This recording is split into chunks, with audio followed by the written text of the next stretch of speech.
विषय करू जातात अलकारत्नामाई त्रिवेणीची नवलाई। माझे नाव प्रतिभा तुकाराम पुढे, माहेर गोंडगाव, सासर धरणगाव।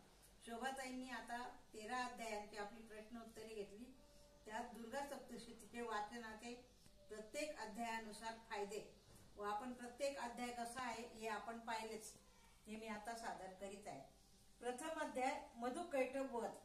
फायदा पापमोचन, सर्व संकटापासून मुक्ती, शुद्धीकरण आणि आध्यात्मिक उन्नती। द्वितीय अध्याय महिषासुर वध आरंभ। फायदा शत्रूचा नाश, पराक्रम व साहस वृद्धी, वादविवाद आणि न्यायालयीन प्रकरणामध्ये विजय। तृतीय अध्याय महिषासुर वध समाप्त। आरोग्य सुधारणा, आत्मविश्वास व शौर्य वाढ, भय नाश। चतुर्थ अध्याय देवतांचे देवी स्तवन, सर्व मनोकामना पूर्ती, दारिद्र्य नाश, समृद्धी प्राप्ती। पंचम अध्याय देवांनी वरदान दिले। फायदा संकट मुक्ती, इच्छापूर्ती, गृह शांती आणि संतती प्राप्ती।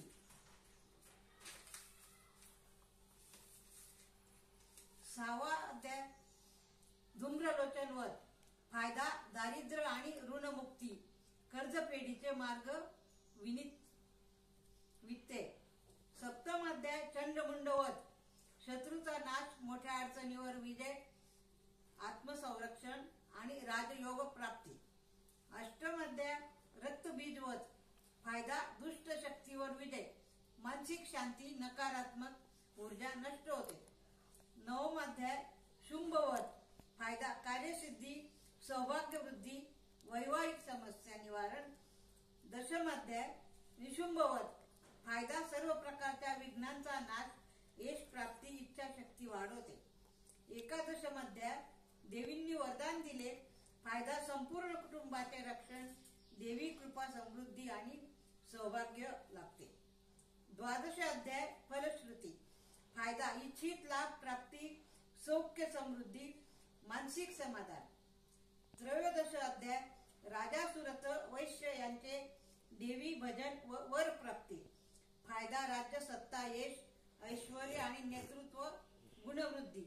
दुर्गा सप्तशती पठणाने मनोवांछित फळ प्राप्त होते। नवरात्री, मंगळवार, अमावस्या या दिवशी वाचन अधिक फलदायी असे मानले जाते। संसारिक काही अडचणी करता ही उपासना ताबडतोब लागू पडते। धन्यवाद।